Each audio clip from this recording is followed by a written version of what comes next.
Ya mama ha mama kwa be braso so mamuri amaudo be so nsemo ya papa no wie ye bade ba be so mo nsem no so na poso eni men's gold mpedem for the krata ba bonte kire se wo mo sisi bi o mo de ba ye se ansa na ye betua sika de ama wo no age se okokotua sika bi de man pedem for no wo mo eche so ma twen e de asensen By to go on Samia, Echo so I want Jen and Potamon and so man some trony be. Wakase Chemse Echo was Hanamon 2 ya 1 more tuno, 1 more action monas. I was for the Mako Kumasi Jackesia men to Tiabatos on performance and Jeff Apronso Chese, a good for Kumasa Central Market ya, or more eba Kayetiano, a baby demonstration at some and SCA. Area seemed the only more dense day was so for ya 1 on a share quantum on some so make us say, was Shamran take Quabia 1 more 2 from a good year, Sir Quanya, one day excavators and a fast one, I was near 1 more and proper shokra. Papa ya Safama for so a penny or 2 man penny and another Danko Kufado 4 was in some BCC or Mayimua, whom a brasso sent penny for 2 money here. National Food Suppliers Association. One more so like I say, one chance I banned the 1 more cat. It is one shon one chia, one more ebepusu. Na enche bia na Ghana soja for no ba besene na je som do mani chire Niger abonten so na enye Niger soja for no majo man na kenten so no makwa akoje e de free wonu nsam. Global Info Analytics mpeni for chire se Ghana ma de hie dodo no a na sa na montu wi wono mo enfo so. Afofro bi kan we no mo ho.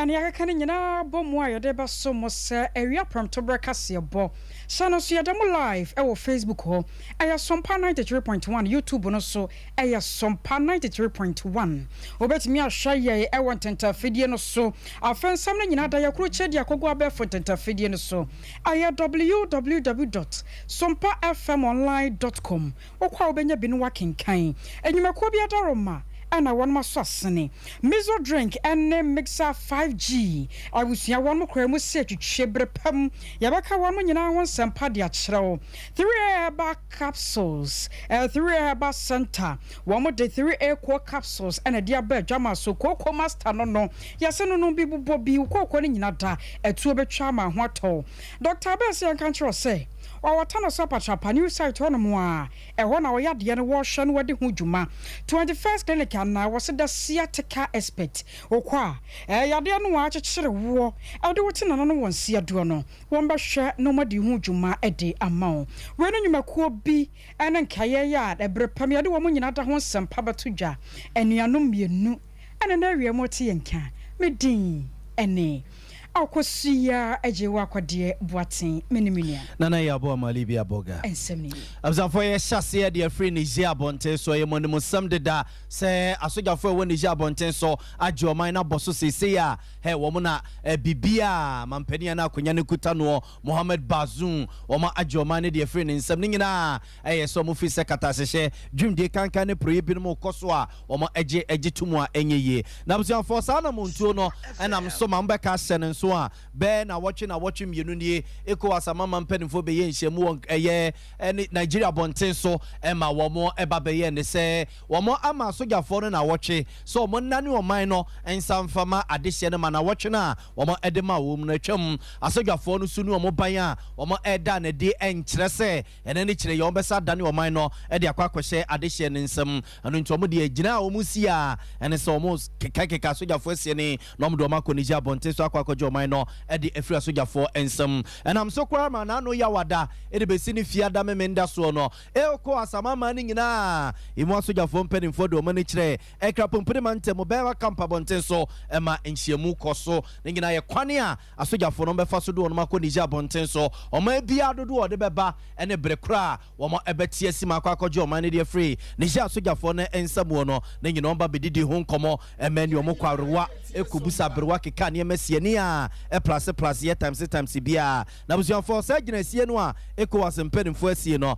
na Global Info Analytics mpenimfo echeso matrase ene Ghana ma de sie bi ma didi nkomo na nkomo mu di ye no kamia kwa wie se asa Ghana ma de sie dodo no a sa gina sie we ni na monto we ya ECOWAS amama mpenimfo peso mu tu no wo mo ene mpenimfo ya adwene a enye ye Global Info Analytics mpenimfo chese if you guys bosum ye womi ne da etoso do ngotwe ekosi ne da etoso do nkron 18 August and be see 19 August no trase ene amanfo edidi nkomo no me Ghana ma de hye bebro apem ene etire ena edidi nkomo mantam du nsie ne mu nyina na omokeka ne emesi ene no na kese emufa dodo no be 52% de no omoka e de akwakosi se Ghana se de asogafo beko na Niger abonten so wona akwakoje o man de afri Niger asogafo nsam no wo mo esomu a enyeye ebebinum so ka ko kire se wom se mpanimfo no mamuo no nhyɛ da nkoye de na nso sɛ sogafo bɛsɔre sɛ yefi sɛ katasehye yefi sɛ dwurimdie yefi sɛ proye ne kankan ɛkɔ so nti eba begye oman no ɛde efiri mampani a yɛde tumi ama ne nsam ɛba begye oman ne de akenten so de dodo no a ɛkyerɛ sɛ wɔn ɛne mpanimfo ɛnya dwene na global info analytics mpanimfo ɛkyerɛ sɛ ne nyinaa kɔkɔwie sɛ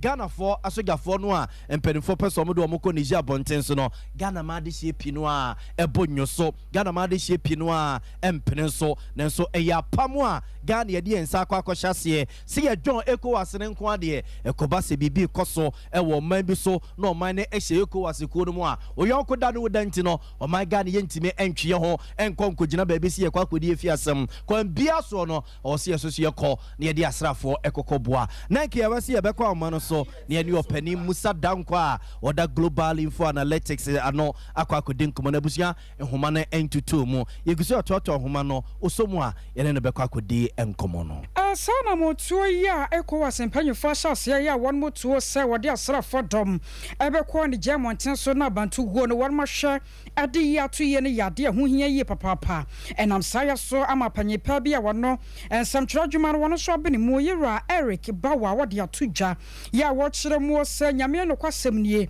anamoto no ECOWAS won motuo won ma yade ene wansan ne hwekura no posa no nsam na so ayade a won ma kyɛ wasanka won ma ye no dadaada sane ya nke betumi aboa na ne yi a enne yi ne nyina da won matumi atenetene neoma na so enne yi a won mo ye no eya yɛ sɛ ade no won moto na mode na so neoma eya kachi language ani party no na wo kan kyerɛ no nipa be hu de ne sa Sompa asi Mali yesi enkaza asi Burkina Faso yesi enkaza asi Niger yesi enkaza ede be si Ghana no ma na be kasa mai ana esi Ghana ensi na no se anya se munya ho no munya no ko na asoja fo asan be die so emra yeni ma asoja fo ade a mo die enya o mo die enkwala nsusa wo Ghana o mo hu ade asoja fo die se ma pa ye che ba to trog so aba ni na mu bo na je mu ma na hemfo we gina ho hempo ma hini mu a we gina ho ma we gina na we bo ni yonko ani so no we abo ni yonko ani so nipa 268 ayira Ghana and the PNDC yehu baby omo medazini ne kwasi prat oni opposition listen ni kura o mu film ina o top newspaper sadia ne yamani si ansa dabi ye si ano awon Mali say ya asend signal say wa be ka bia ye ba betata o ye wi Mali I mean Niger de na wa we be ma traba bi ye be ko say ye be ti ECOWAS o mo beti rapid reaction standby force. Are you ready? Obia true kurakura no. We are the near boy with them. Yes, ni baby, but also obako. I was only attending Kay Ayora Eric Bawa and your tenant canon. One no banasam church, many more were been a papa, and I know dear foot to A2J. I was for informal friend is Jen Common Way, not informal and senior presidential advisor, Utuman Penin and other Danko Kufa for Yera Yao Safoma for now CBB Koso Mayimwa, a brasso sempedin for Tanasie, Yakikan Yamesi and Yakwakope, a ye, I know a drew, and say, or say, Croyimu and ranted about what Pino and we suppose your pon. Sabre say, Kabi and Insekuta Bibi more way. Some ranted you suppose your ponina, and in a number if ya, one more Emma minimal consemo and a drew numera, Emuno more equa kudi in ya dear bia, one, ye queen him also may ye pay a annual drew, near so non temparaso, or the answer me to Jawabra, na Basra Safono, a yo munsia moi, a tosoma kuma quadunumi and sa, a war a yako abetifi, a war poemantemo. And a year yaw safuma for dear futu Emma Yamanyo phone or Quacubusa say, Nano no quacotie, say Gania Polytechnics are doing na Yadana Quaquan is your post your pon, near Cordano Quen is your post your pon, so much than Yama, a far technical. any vocational education ho no na o masa so atiesim na elegonfo ye ya yamfa hu ye ho no yi eno abia na polytechnics no wo mo eba be ye na Kwame Nkrumah suapon ye no a ye kire law ye kire ho ahwan communication a yamfa hu ye ho no eno na polytechnics nyina eba be wo se ebraso se ye sa koye chi bio na se polytechnic no ye ni nyina suapon a ye mo mani kire technical any vocational sa no nyuma sa niema no ene ye mo mani nko ho sense na Legon Kwame Nkrumah ne University of Kekus no ye no a ye free yam ponchembre so e de besi ne ye hunu ye ho no ye besa so ato aso sa ye ra yawo osafomafo 5 universities, 4 belonging to government and 1 private. 5 universities. As I speak, we have 95.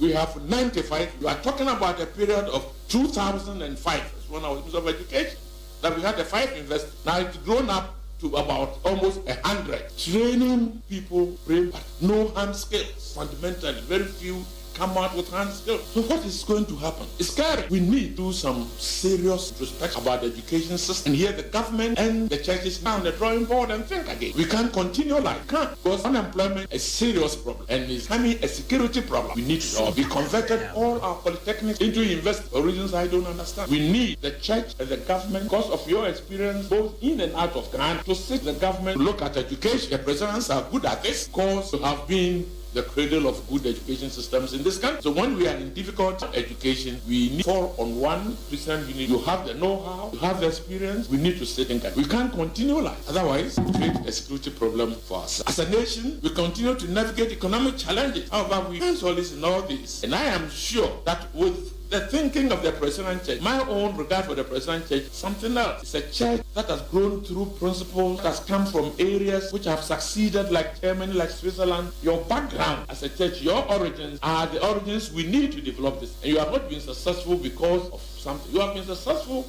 because of your origin. And those origins we need to permeate through the whole system. So let's see how can the Presbyterian Church exert a lot more influence than they are exerting today. Your origins make you a more powerful Christian denomination than perhaps any other. How I say it. Because everybody also believes that the Presbyterians have the know-how, the Presbyterians have the discipline, the Presbyterians are correct. All attributes of correctness are given to the Presbyterians. Abusuafo we aye papa ya asafo mafo a wotuma mpani na nado danko akufo adofo ne yete ne nka no ne nyina aye basira asafo no dwumedi a wo mudiye e wo kowa batifi a omoto nsafo ne so mfone ne monyamo meta akire na na ode afutu we mase yen hyase na adwere no yemfa ne mienu titiru ene ya polytechnics no achenchenenchene a wo munyina atiesim e babe ne Kwame Nkrumah ne University of Ghana no ma ye ne bia yen hunu yen wano no eno na wo se ye hwe ne mienu ayo meya ni musam sedru memenda ne kwasi ada so ya na adaje ni posokra ne nyina no ye kwan awodro bi ya yafa na ye de to no mosa ye de beja wufo kwan enti sedru sabra no a aya na adofo ne adofo hyehyia na wo de odo akobo domu de ne die twato ade akwa wufo eno bi na wotwe wie ye koso ewepoye mantemu atiwa westman sinimu nam so ma waso afo ye ohwe ya kwantempon wonsam so won wonyafo kwasi amoakwata NNPP mpanyefobia won wati wabo nan sa won mokwaye na wonam kwa so a wokoye a woba na abusua wo so wonkonkwohwa efri ekrovofo di twemu abatwa piase no ene amranti akentena womnya asam ketwa na excavator si se ye twi ne yo de nam kwan na atache ye nya kuma chese won mo sumdi abeguo enya asam ketwa ne nyina ne ye galamse nu a aban no abra no ana womo de womonam kwati kwa so ya wonmo etu eno nam so ama yewura kwasi am akwata kire se wiasim de onim de wo wonsa de ne bufu pa ena woye se wobehwe na amrante kwa no a womo de se adwuma no wonmo kyekere wonom na nyamencha de enipa mienu ena ne nsaka wonom a wohwe se kwan no a womo de anwea atacha ne ade asase no womo betwi ne nyina de afri kwan ni mahoro sane be no wakina biem no womo eni se nyambrasam no ebiem enam saye no so ama wakire mu se sane mampanye na do waya adwene no wasinkete se wobekọ galamse no enya de a wo musoso ebema ne nsa asifom da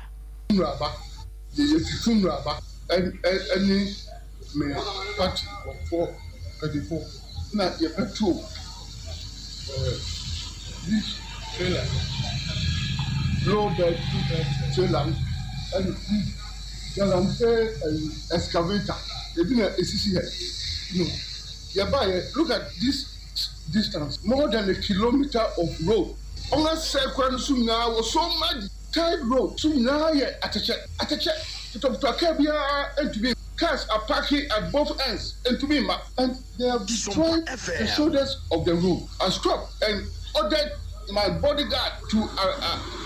arrest them and clear the shoulders of the road. At the Galamsey, I say the road. A coastal taxpayer, a lot of money to construct the road. One saying and the distraction that I am the member of parliament for this constituency, and I'm going to work together with my district chief executive, who is head of DISEC, to support the position of government. The president of the republic, Nana Addo Akufo-Addo, were putting the presidency online to fight Galamsey, okay, for the benefit of our country. Posterity, we have to protect our water bodies, we have to protect our land. Police station, I've handed them over to the police for the law to take equal. The police, in their own wisdom, will carry out their own investigation. Now, the 2IC, the second in command of the police service in the district, is here. I understand the commander himself is not around. So the 2IC is here. And promptly, he came onto the scene to witness it for himself. So when I ordered their arrest, I wouldn't take the law into my own hands. So I, together with the district executive, handed them over to the police. The police should carry out their own investigation. And if they are able to establish any prima facie evidence, they should put them before court. Because there were laws in this country regulating Galamsey, and they were destroying public property. Was not Kabia and to be in court. Because only more than a quarter of a kilometer, only Senu, and only used to this, even to block the road, Kabia to be in court. No, I ordered them to reverse, off the road. Okay, on I was sending a quite ye was so for ya was share a quantum pound some so. Yeroquasi, I'm more quantana watch them would know what said ye. What I'm not talking about pussy for Samra, anyone money. I was out for a good sword and work where man tell more money and from Fiatiwa. Na yemfamu ngoso nkwa chimansa mansinimo ewe premantemu hono mwana galamsi ya ena bankra chepeni owa chimansa mansinimo yira Paula Samwa ene ne mrantene maba wana keka bumwa yese esio praso ena mrante bi ede chamfan akwa kwesi so ene omo funtum nsuo no frase sa ene nsu ye nia ye ena wo kobo mpempe wo nsuo no so a odonfo ye adom nyenya chamfan ye bi na omo nim se wo mo chia de kwa emranche ne besa de fofora ba bisi so ena ne omo nsaka ye no omo hwehwe petrugu so a ene ne etwa gatu mo hye ne grabu na DC Paula Samoa ene yen edin komo kakra echechi nsemo de kire yen say okun say a central government and say a ministry no ekon because assembly election say yen nyina na kabom asanto ko we be dia man na tua na say ya bae say na hasitie if you coin na no mo hwe machine ma bi da gu nsu no so a me interministerial committee against Galamsey no me the one suggestion at all no say ministry and say all the agencies involved am pani di tumi ase nsa no one thing I say ye na me to me na betumi solve this problem ni say soldier for one ma air force for one no choppers, your Air Force choppers are with the other things you so. And I think that lessons are so you bring their mom, no more petrol, no more who be some fine for the good, so. So Galamsey can even no. You cool man, a good and a man, for some fine from good, so. Can you be no essa because of some of you. Now, there you understand. I'm a pay buy a better on what to you. So, you will monitor, so the no good so. Over background, not said it be quite a whole, almost Ghana. And I Ghana from penny for a show my check from the Mumba. I'm going to have no more class, no more swans out, no more the same issue. It's over no penny for to crack a scene, no more conform, no more the only good villages, no more swans out. And you know, say per se, tidy way, switcher, not the who on a payer, a good Ghana, a Ghana soon. And you know, I must say, honorable Abu Janapo, any ministers almost in charge of Sir galamsey idea omo source your military na national security minister and take special interest omo military chop some patrol river brim river cross na be bia shamfa will be identify na clear omo at least yeah patrol on the river once every 2 weeks na it will clear some of way because it take time and some bed some machine way to be clear na 2 weeks be saba on some again so because the who need there see ento na mo let's stop some of way there then any future so for nti we ya banka chepani o watch mansa mensene mu wapo mantam ye Paul Samoa ena yete ne nke ya no chechiri nsemo de echire ne no echire ya na makuafo binom a ebinom do me ebinom do koko a sa galamsefu ya funtomomo enfudie nyina ajeje omo nsase afiri omo nsemo a ka prebakra ya mfa ma wonu mu a sese omo ne yetutu aka omo nsem esoso de kakra esoso seyi no mo sese asase ya kan mu nya because ye ba mo so pa no mo de tune sika na ma no mo de ba so ntese ama yesu stina mo guso mo so den ye beka bi mo ntia se mai ento ba mo de mo mo pa nya so mo science as no he dwo mo dwo asase sa nya se ko to kra ye nye nsumpon no ese ye se nsu kwa de gu ekoku so a e ma koku na nye yi e yofu a ensa sanse omodi di asase ntina nsu no yi na be se no ba nyina ya ka ye nya bofo bia enti dam se no hayen ye ni kan fo bia ti semma ba dia mo aye ntu tu ase sase me ye bia no mo se ye sase bibile ko kan no mo ye ntokwa ye bra wa ha ye ni pipe water nso ya kompreku ya na ye sebi nom ye bi ye bia ni bibia ye ti ye ni no ma begum no mo se ya sase mini ha kra metikwa akodi asante region ende la me se mba be hwem na me ne mo abehia se mo ye adwuma pa se ya maye ye mpese ye behu o mo ha biem so for nti we ya kuafo a wo so so ja wo mu didi empotemu ho no mo ne yete wo mu nka no a wo mo ede kakra eso DC yede ne so no ne nyina galamsey fo nyuma ekoso wo achimansa mensine ne mo emra bi atwam wo sembe baje hini wo ma gana mu pa ane enkoda na panyifo nyina asase de bonnwom ebe kura kwakoto aduane a na obisan se enam se was nam 1 na se ye nyina so siri ntwetwetwe ne nyina da aye abranche friend sana na pia mensa ya doro no abonmra ne se nam 1 na wono ebi adwumako kase ya na wono di gold hudwa ne nyina da nam so ma ban no de ne sato so na wo kira saka che no ne ni obi wono mu a enkonkra tamu ekwan ya wo fa so ya wo bi ese adwumako no enya dia namra kwan so nam so nti wo de sa eto so credo campaign wono mu na eno nam so ma asem ne kopie court na de hye bia wo musika ekokoka mu ani bre pa ya na mo ayan hye se wo betu obi bia de sika de ama no enya de beka mu se abre wa yipoma kwan mu meka sei enhye gu akwan mu a nana pia mensan ya ebore mrane sa na mwani wa hyase a wo yesa ne beye na de hye bi ya wonom sika aka mu no wo betumi atuatua de ama wonom na mom de atie nie wo kira se wo manfo a wonom sika aka mu no ye fra bibi digital verification card eno aye kwa soronko so obefa so no de ahunu sa nipa somasi anaso obenten wode woka enti card no wonsa ka bia na jese won ma hyase ye process ne kakran na wonsa tumi aka be semfinhia mienu anasa baako entam na wosika no ababedi wonchen na ansa na sa digital verification card no ubenya no anaso mo baya ma wo no agese sika twetwiridie 650 Ghana cedis wachia eno na obetumi dia card na mana yeye eno na aka wo bia ma panyipa bia odne sika kwato ho nebuka ne simuo wade achia bia adwumadi so wo sunwane wone nana kwantabisa twetwe nkomo no wacha hwe ehene ha na sa na mo a wa no se na ni ate kyese na dwene no ankasa na bia no wode nam na wadi eba na jese ye chenwa arachi anu wadi biaba anu opese wo fa kwati kwan so a no sarebo ade hye no mapo no no de anya de asade we ebesi wo ne puna no. This is a coup scam. This is a coup scam. Debbie, how on earth say how can you do this? There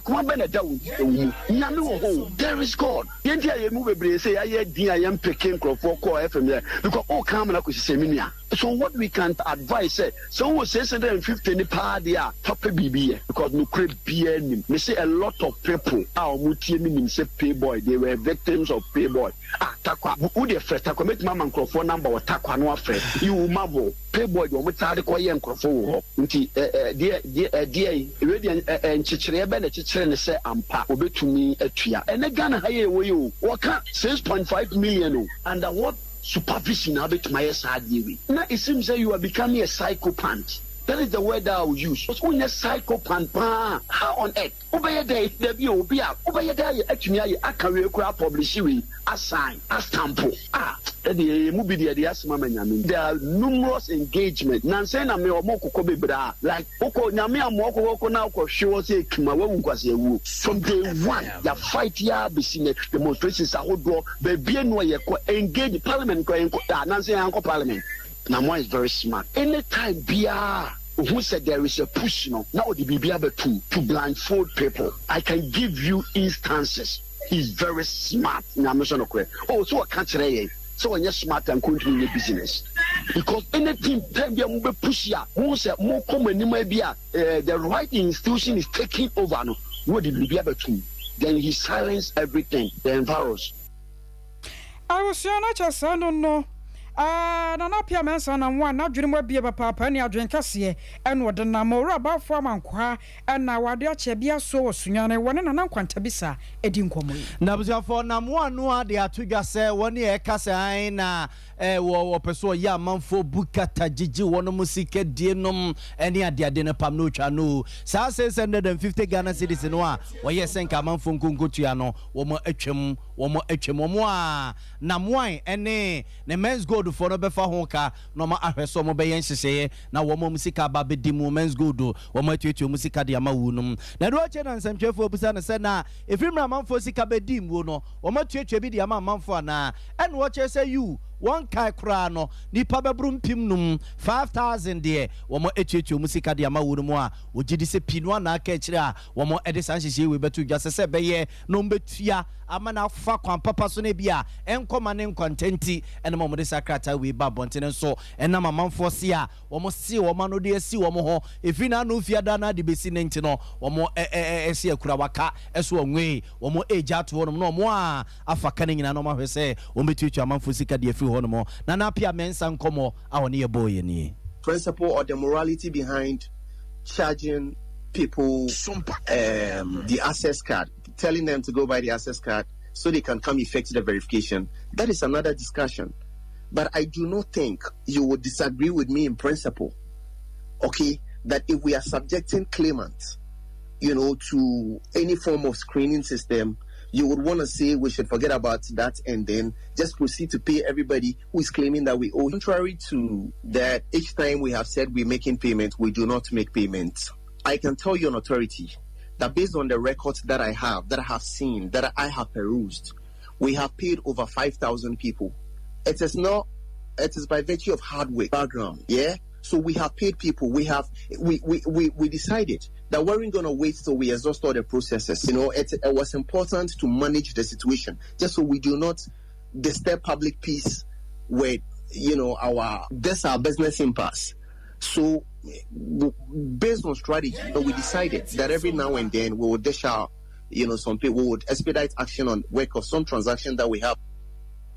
For way I na pia mensa we penny kwanche for the men's good adwumana no na yete ne nkenya na ochechi nsem se one kai kra ni nipa bebrum pim num 5000 de wo mo etutu musika de ama wonu mu a pinu asoso no aka kire nu nti na mo de krata we ba bonten se wo mo e ba be verification no a utua 650 Ghana na nkoma ye de ama se be ye na sika ni tua no e be koten a enkoma ne nkwanta bia ne nso agya amanfo se wo mo se wo ma no de si wo no mo efina no fiada na de benti no wo masaso atwe asan na no acha no pai Amani ya dubu achetena si anoma wiase nyina ache wade ache bi adwumadie so Sompa TV ene Sompa FM so no wane Ghana ma de hia bia omo ho akwa kodi men's good mo ekasai no so so mo nsem ne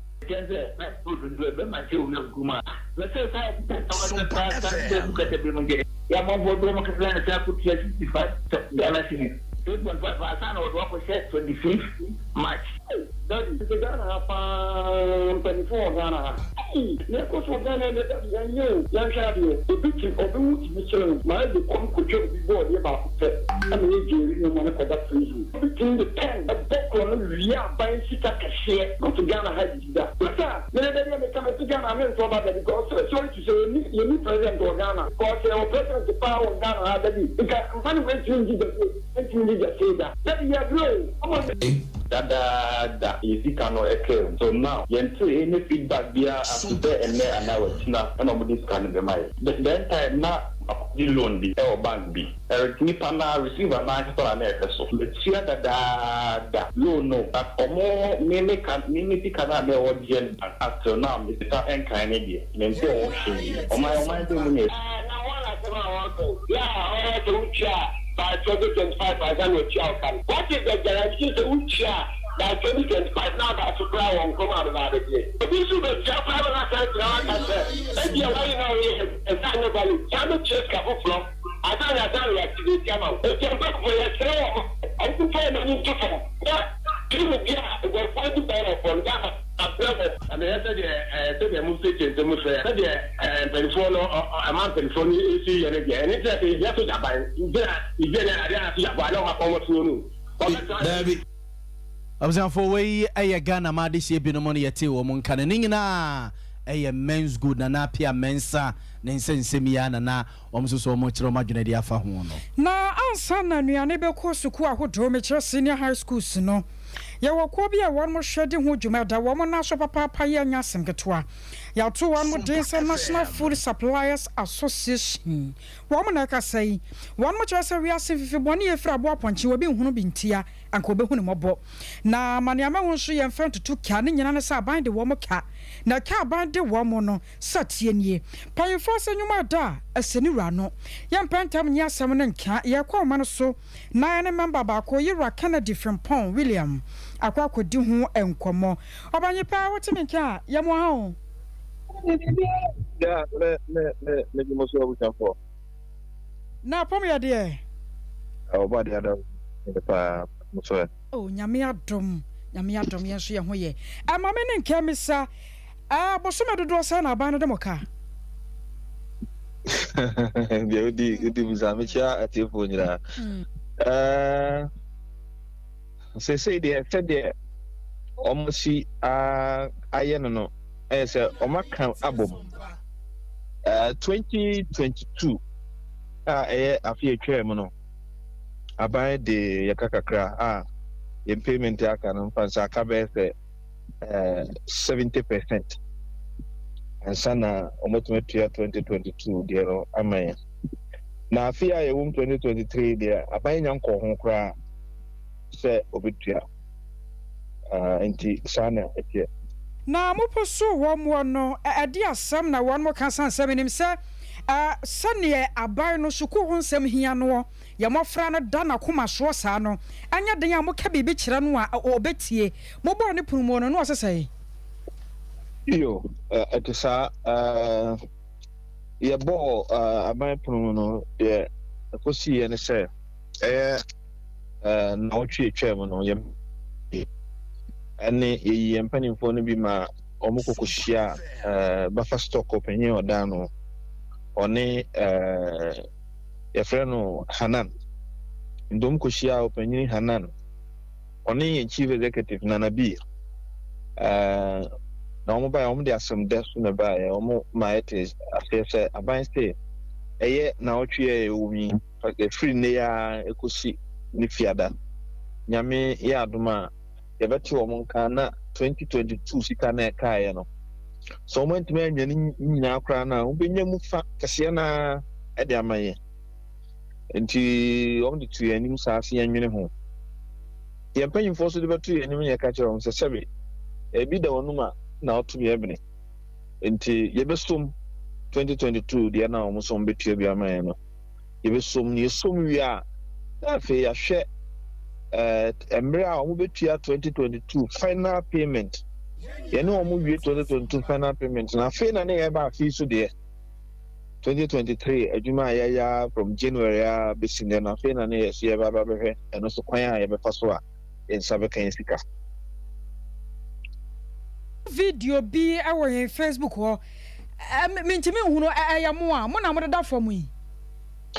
ye ma me patwa ye members no bia o ma omutimi call no ena de da form na so omuta form a omudi da because ma me ahunati pese usika kwaye adwuma na akwakohye ma afi ni akiri na ma ya ahomete wɔn nim sɛ adwuma yɛ adwuma kɛseɛ obiara ni hɔ a ɔno nko ara ho bɛso ne ho kwankɔ sɛbi adwuma yɛ bank kuta fa na ɔso kuta fa bank biara so a ɔbɔ wɔ adwuma mu no wɔn mmoa ɔkwa bosome nso a ɔno kakra a ɔbɛgye wohwɛ ma na sika no akɔhyɛ ma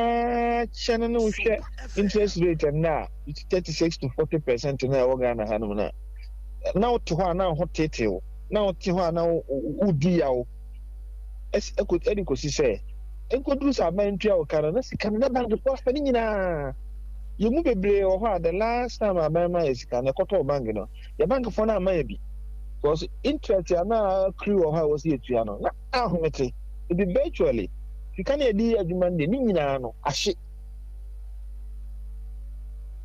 tia no a asɛ mo sika no ayɛ nnɛ ɛbɛba adekyeɛ mma yɛnim sɛ mo mu pii no so ma wareware ebi mu wɔ yere ɛma ne adeade yɛhwɛ moyɛ dɛn na masetena mu moyɛ dɛn tena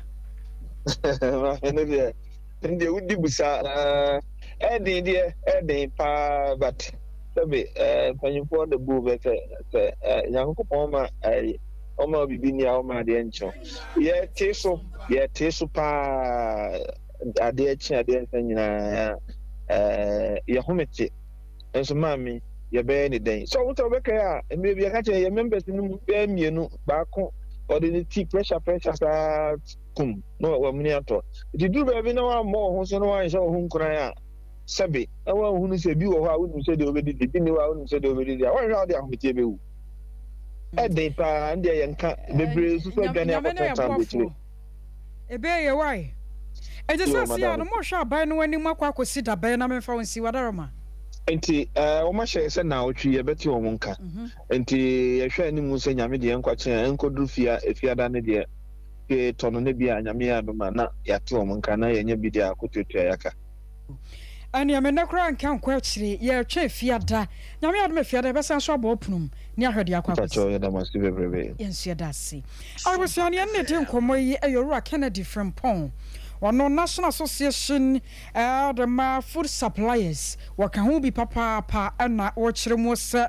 wɔn ho kyere wɔn mo ahokyere de wɔ baabi ya ne mo de ya no de ɛdam soronko enti mo sra ban sɛ sɛ ne wahyɛ ne bɔ sɛ na watwi wɔn bɛtene nka no adaworoma aya no wayɛ ne sa abusuan fe no abɛka ho ayɛ ka mo sɛ Sompa 93.1 FM yɛwia prem to breka se na nsɛm no baabi a wo bia na yɛgu so a yɛde ɛma mo star bia no wadwenkyerɛ ɛno nso so yɛbɛtumi de abɛka ho wabra woka ho wɔ social media platforms a wodo no nyina so wokɔ Facebook a aha yɛ Sompa 93.1 FM Sompa 93.1 FM na YouTube Sompa TV Ghana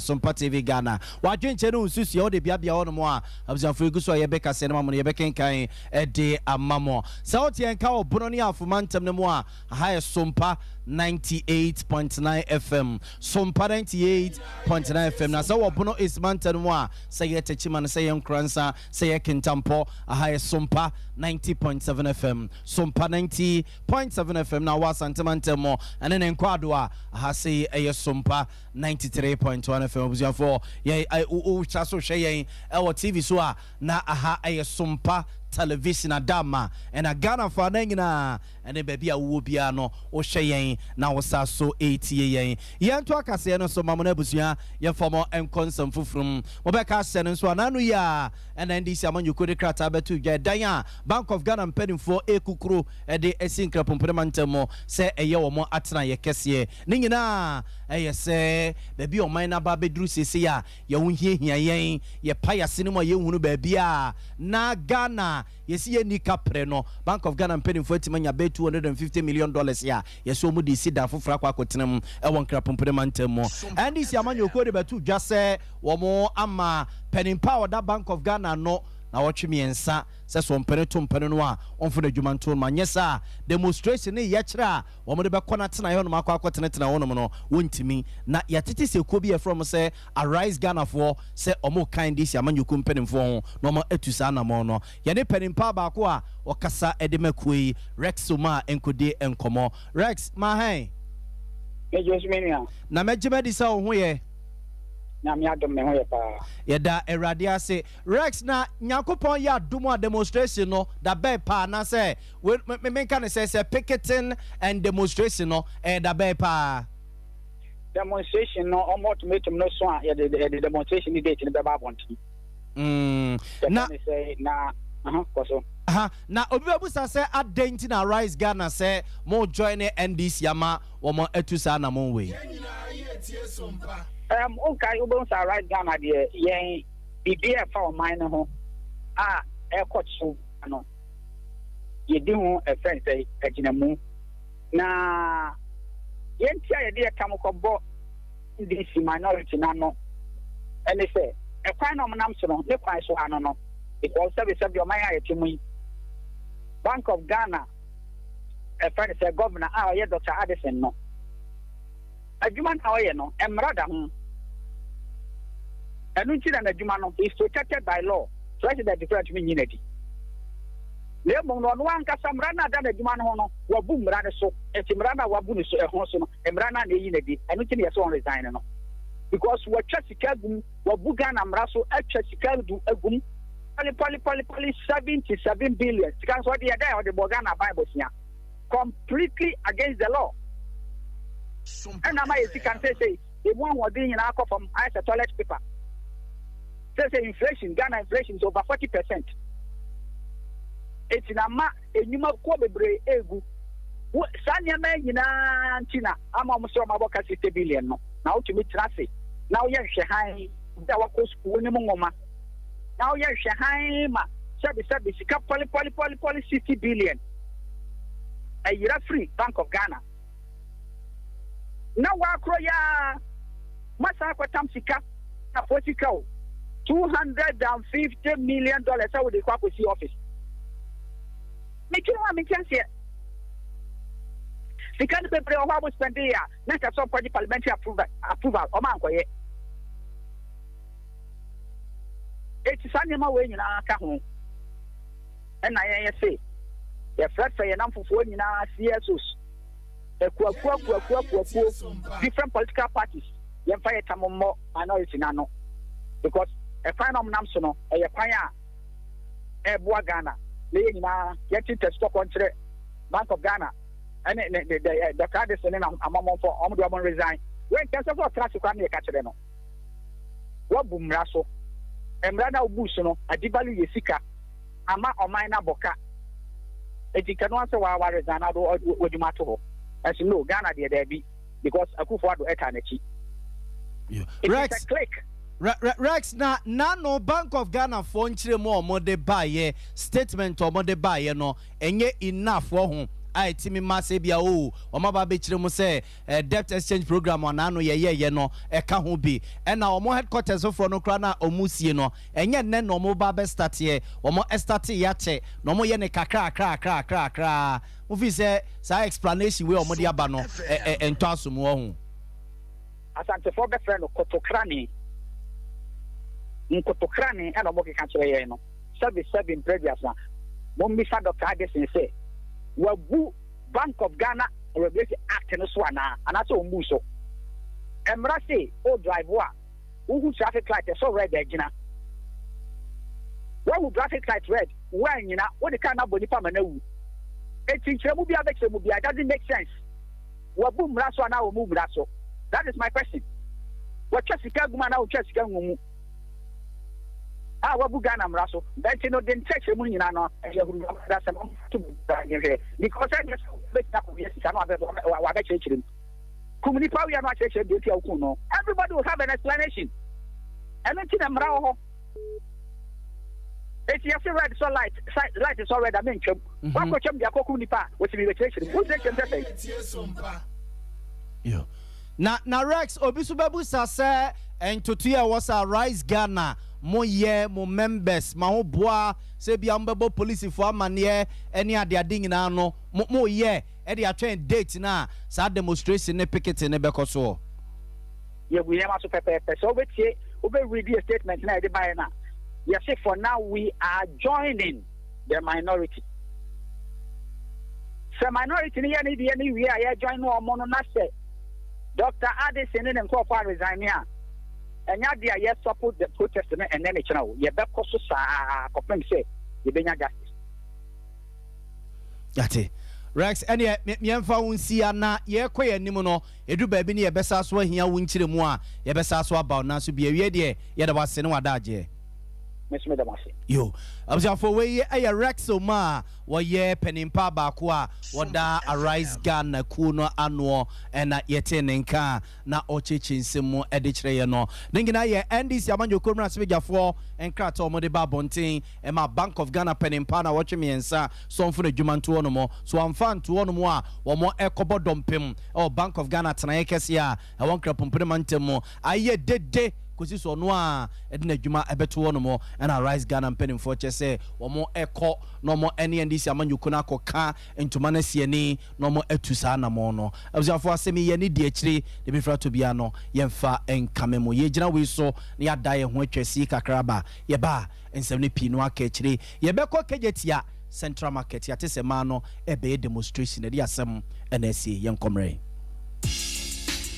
Sesia Ghana hade open internet papa eye smooth eye fast bemo waye dia we bia with speed dia eye Cloud Ghana internet and fa ho ne ba bia wo share say a new site and a rural area Cloud Ghana chow internet ni tuma said demo ani entertain ko na ne speed ne so de wo hu ne saso da say jumem efie ana ba bia wo hia internet bia de and no ane Cloud Ghana internet sa santa memu hanko na wo dia wuni how kra Cloud Ghana na Ghana ha or providing internet connectivity and twitching muntwitwensi a dem say smooth dia wodi bia a content term so the mouth say Wi-Fi and now hotspot deployment CCTV camera installation IPVT installation net surveillance digital security locks and a web hosting there Cloud Ghana internet service and kwana endi uhamo and fa ho ne ba bia wo Cloud Ghana e twa utuma say wo demo ani speed ne there esuni seso esu bimba Ghana hada simple Unya how bia you provided 24-hour support demau ye mrantie no wo frɛ ya ne adru ho dadaada or how bia sane atie bia ya so no de amount watumi akoso the internet na digumedie bia wudi bia ope ye cha kwan a top high opposite Love FM ye ne kwama rural bank na wo dan bakum frɛ Mr Internet was 0202 699 110 ana 0244601933 ubetumi so send a mail was support@cloudghana.com. Cloud Ghana Internet. The future can't wait. 21st Clinic yes sciatica expert. Sciatica no o nerves na wo to ase na fa wo siremu na fa wo nansia besi ase ho no. Se ho techema eno ene ye fa ne sciatica. Na etimi bubu o to ase ka wo se dwe wo sirem wo je ho ba bia enye. Na no na 21st Clinic ba ye adwuma pa wo mu ye ntia basobo o magye no Ghana ha ene amono ne enyasam ketewa. Womuji international awards ahodo womuji local awards ahodo na anu nso na womu the only sciatica research and treatment center in Africa bibrim hano ebi ni baby a this 21st clinic nkoa womu de bibiduro ene besa o yare no masa de machine aka ho eya yare sabia yare bia wutimi de ko ne mama ade ba ko a womagidi womu pa no eye sciatica ena stroke nso de kwa diabetes ne hypertension ni ade Ghana ha ba bia wo mo ho 0540311311 0540311311 na 21st clinic wo mo ye sciatica expert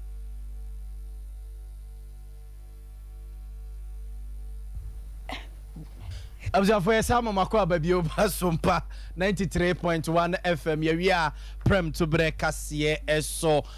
yeto akase no so koso ya yenkwai I was for your 27 so dia mam drum maybe as hanatie na so dia yesere wo fie ora Eric Bawa wono so ayasam kyereni wo magane mu na wone yansam kyerofo ya won mo sunyane atwetwe nkomo no wo kyerɛ se wo mari mu no nyama power ha o nyama power ha papa na so magana no wanka se dia MPP ni NDC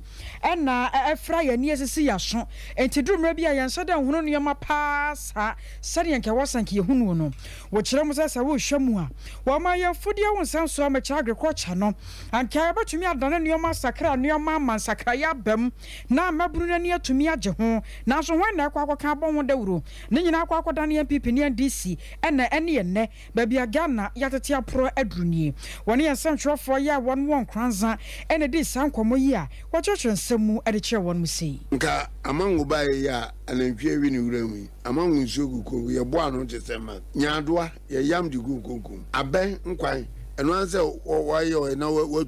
watu ndi se wutu bibia no de gu ho ya aben nkwan mmire na egu konko mako na egu konko wanchi aya o me students ana me che o ma de no a o mo wanchi area nwanse ne debe chiranum no omo ba omo provinces yes ade na nti so person ya ben kwan wo Sunday bia o so no stove anu a no anse wo ni je no ni bia na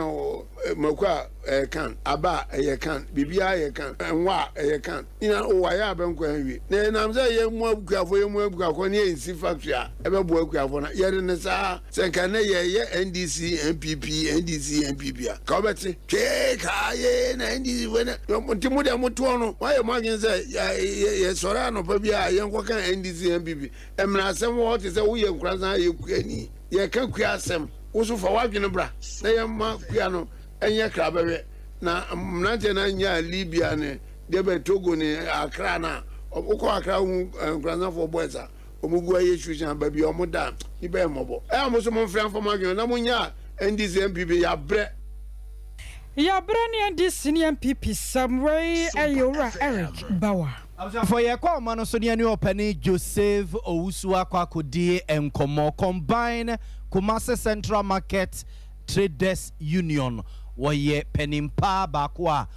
odan we chairman anesa yene ne kwakodi nkomo ye tete se ye mamenum ye papanom ye nuamanum ye renom a no moti Kumasi Central Market edidwa ye tu wo free honom edi biko keti edi biko race cross a ebi kreche se bisine wo munya babi ntra ye no yate so mo ba be demonstration edi asem na esi ye ne opani Joseph Owusu enkodi hu nkomo Mr. Owusu ye mo ha o mo akwaba eba Sompa TV so mejuso minua na ho ye de na me ada roma me ho ye papa ya de radia say na Mr. Owusu ya tese ya say mobile be demonstration na de asem na asie minua boni bia nim na yana udi kaka ye fence Central Market ay 2 year free race course enu ye o mu 2 year na minua na ye asem ani mo de man pa ye ba race course so ayeko abinchi ni ayi nyina ya sika na ediko siesie ba bi mai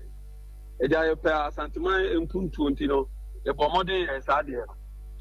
adwuma ye hu so ma start ya ye nya ni ade ye bo mpai ye si afimu ye we sa adwuma nipa yi film ye combine empayfo ye no mu kodi nkomo no so nipa no omo ba form ntino enitino mu yi kakra film no agro ye to be say adwuma no magya ni nyina fisi si afim ye gya adwuma ye bo fitim accompany fo ho say ya ti say adwuma ye gya na dai omo ka che say bibi aba ye say def richer e na aba gya ye siesie mu nje enya botre ne atwa ma IMF sky ba e bi on ba be ya ma ye na emu odin ma ye pa so ye be ni de aba no ubia na aka no yet fie bompae I am from Naja Yaminta I am a few taking nearby. You hear you hunu yes our company for him say I am a family promise yaba nada na still I we almost had it to any say Miss Remo Munyabutre na ya bear midweek budget say you know yan trying near we are on baba to us my minua ya tena wat na still I until yes our company for just ya unse na da no mo da some person sika se bi biase ye no mo mutifie o mo e big race course e big abinti the sika nyina ase eti Mr. Owusu na chese mo pesa mo chese Central Market no a ye nim se Brazil abrofo no esi no efri se ye si afi mu no wo ma gya adwuma no nyina agu ho de gya adwuma no nyina agu ho obia no awakwa adwuma no biem ubetimi akọ bi bia no a ekoso afi yesi mu ena mokobusa ya omo say debt exchange program na no mo ye no ena ma ne koba asa meboa ma ne koba asa ena che omo say IMF ni egusu bompa ena mo de be say media budget review na say mo pinim for see aye media budget review na wie mo pini wo mo e dey asama mo ka kire mo ai June July ya mu omo ba be say ase e na still aye ase say kɔhwɛ hɔ na afu sɛ gidigidigidigidigidi. Enti mi so say mo ba ne day pa say mo ye ne day. Say ata next week ye date ebe demonstration kɛseɛ pa. Ba be si kuma se nya asɛm ketwa. Sompa FM. Ye nyina ye bɛtɛ sɛ agu abɔntene. Na ja ni mpɛnfo asa akasa biom. Say yɛsrɛ wɔ mo. Ending of this month here be September idie. So ma me say ase dia. Eja and ya mo bɛte enka biom. Mo bɛhu bibi pa okuma se. Na Mr. Osu so mo ka say we de ye bosia wo makɔ akɔgye abeto hɔ no mo a kyese contractor ne de ye adwuma no enti say ye debt exchange o say IMF o say media budget review sika ne de no mo so wo makɔ akɔgye abeto hɔ enti sa ne ma we de ebe ka ne say mo muza ye busa ni nyina yesi sika na ready ntimo content em ne say sika no bibi besa ka no e de na me ka se ba bi yesi eti kura no ya ne edi sika be o ye pam ye say ayi ni edi spirit kiki ye sika the sika gra be so race course na time aso se mo besa ya na ma ya ene de we ade tia IMF ade tia say e da September idi ya ndia o ne sempe for omunim say de ye be pagya na no ase Mizosu ania odia miemfa onsia enti mo de monsma mo ka nyina ne se ento ankosi next week de ne se mpanin se bibi emfa nkyere mu a mo tie si montene so aye ye kire kuma se ye tie montene so pa Mate Mr. Osu me na wase ye ni de kire na bibia ni so a ye besa abo apino bio nyame hira no wada age awie why Abzafo Penny Joseph Ousu Chairman Joseph Ousu ene na kwakodi nkomo ni nyina eye Kumasi KJT Kumasi Central Market amen kan say Kumasi Central Market KJT ade o masi awie na extension kese no a eye Central Market no ena anwe ne sisi wo no mo a adwadefo no kyese afi nyina yesi mu no kyese blog ba kokora no omo ento no ho no mo okokan yese debt exchange program na no mo ye nintia na no crowd omo de be say IMF so ababedu ena we media budget review no modi akwa kwese no ntom dom so mo mpene no bia abro so September ya ye be kwa program no mo hwese wo mo ebesa akwa adwuma no so na atimi aboa mo musika wo mo bosia no ne ade ekutekuta wo mo no wo matimi akwa tuetua bia obusiafo ye de akire ewiasem yade ba ko a eya pa aye siatika yade na arona efre woto asia de kwa onamro mu no etime kyew te sade stroke pese kyewo no ebe kura po de omu mu ka se obi na ato won maduru eye siatica na o ma Ghana de ba bi ba ko pe ana American for the amount 21st clinic was the sciatica expert wo ma bin papa men kana dawo abushia kwona ko so hwawate Kumasi anum say ye wa hwa overseas wono mo a ya ben Alpha Radio and obo asenso kwa junction dome market and kran ye ho sunyane kran za ta chima na ho nyina da na wo kwa ndika sam no say wo mo ne wodi nkomo te say de wo mu ni mo dadaada no enti wunya adaje nya botra kire wo yade nim e mo de dro kan fa wo mo 0249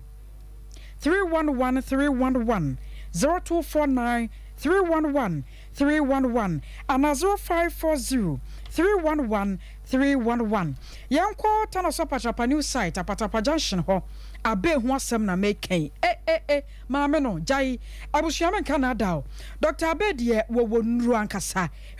say syphilis yade gonorrhea wo de pon bi na ha wo anasempo what the idea ketenkete be ma pesa wo be ma no akasa wo pagam eya kakraka de mawa ko Dr. Abe ho fibroid idea wo be ha wa manyin sani ntumi ma Dr. Abe betu ase ke e de afiru ama ho ato wo mpere na apade second sayade wo de ho dwuma 0243 345 392 and 0506 460 208 3 Herbal Centenier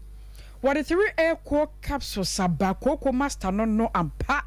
one ma kwakwa de one mumu kwakwa nti ama osisi no ntimi nya adwuma yie kwakwa nti ukwa agya na ya mama nko a kontie na wo ye adwuma kakra bi no wabre kono no bi wate eye 3 equal capsules we nya de wono mo na afa yam da mu ni nyina ne buntimi nya adwuma da bi we ne de wono mo a enya adaje akoyew ni padua ni mu adwuma yade na ewom ni nyina yi de afrim na mo mama onya nan prede ema adwuma so nyai da bi da 3 equal capsules no kwana ke bada ni heba misty heba epidank ye ton bi wo honom from panyefo ni won mo ni nkomo wo pandodo mo so akwanya ho 0546 107 107 0546 107 107 na mizo aye na no an yade ko ene 5G drink ayefro no wo ye no epono na woto ne nyina da ye mizo ene 5G nunu bi bubo bi serve bi fa bi mu awo no mo de hye fridge mu na chere sa no wajai wonya brother na se pie bi ba bia wudi ama ne ha oba no mama ho atọ papa fra 10246 270221 0246 270221 ana manager Daniel 21st clinic kokoro mo ahwa overseas wonya bi no ato Bikai supermarket sister sewa abawa post office no wa no manye mama Esther so ewo na na bo am kakro we na de say amam pension nti munyi firi me so na me fa nkere na de na mo ya mi me hunu ne bo so waka mama Esther and waka PNC Ventures anomanji ayo and Nasachi Enterprise Nasachi asafo abinchi hono a VIP for no hono one wo ho oh yes me woni ntam seja me ni so ta me ba akofo no akoda numu ndia so wo oja boy fast na ma Cloud Internet Ghana also pay internet papa na dia ye adwuma Cloud Internet Ghana for self when each o matena ye so the ye adwuma ofie anase adwuma baby bia Cloud Internet Ghana ye kan for the ama wo from 0244 6019 0244 6019 and as so was Herbal Clinic say in Kanchero says stroke no ya ye obia and it does so ho besa sore bio obesa kasa bio obesa so nanti bio obesa so to America bio ye south stroke ya de amwosi udadem ama hode abakra che kane no and obade be ma mo pa wo fibroid num liver ne cancer won sensem nyina abusiafo ye ho adwuma pa owo Shim School Junction and abarakese so no behunu wo ho friend 0243 2826 0243 282629 ya Bolivia Enterprise at the Future Life Smart Food abegwa so you see your food is your medicine is your food nyete ne say obanku ne di abetie ne di fufuo ne di dokono ne di na adi ne nyina awia na the Future Life na to so nane enuane ne saa na enuane no no wanya wo obanku num wabetie ne ofufuo num no wanya no Future Life mu enti da bia no aye fresh da bia na ho den da bia na ke say yade akra de wontimi ntrend padua ne mu wona wo call baby no Future Life aduane ne ye kan for de ama wo eyema obia empedin kokra mere wo bia di bia ebo na papa omo so full alignment ono a ye papa Bulaji Multi Home Stores opposite wo eno omo wo for 0246 010150 0246 010150 and Tabita Clinic ye say ye wo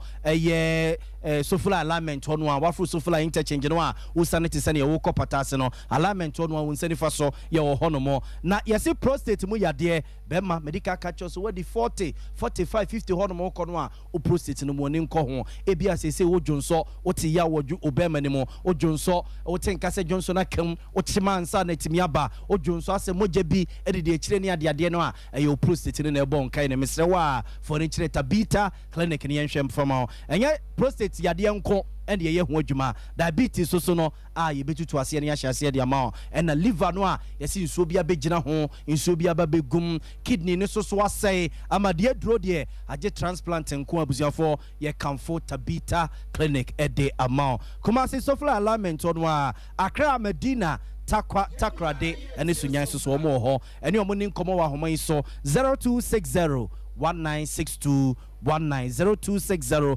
196219 and 020 2347 647 02023 47647 sa telephone number sing na ofre ye ne a obenya yen na ne ye edi nkomabusiafo ye gira we so na wie ensem e bobo no de beso mo ye de mosia ne asoso ama sompa nkomo aba beto aso aseda nkoma kuku no chinchin fidie ne de ma yen ya grace ne akoso asomo a esoso eta ye chi be de ede ya bo amale bia boga wie mene akosia ejewa kwade boati yesem for penny ene ora sante ye boa Benedict adamase ama monity ne hwa enyado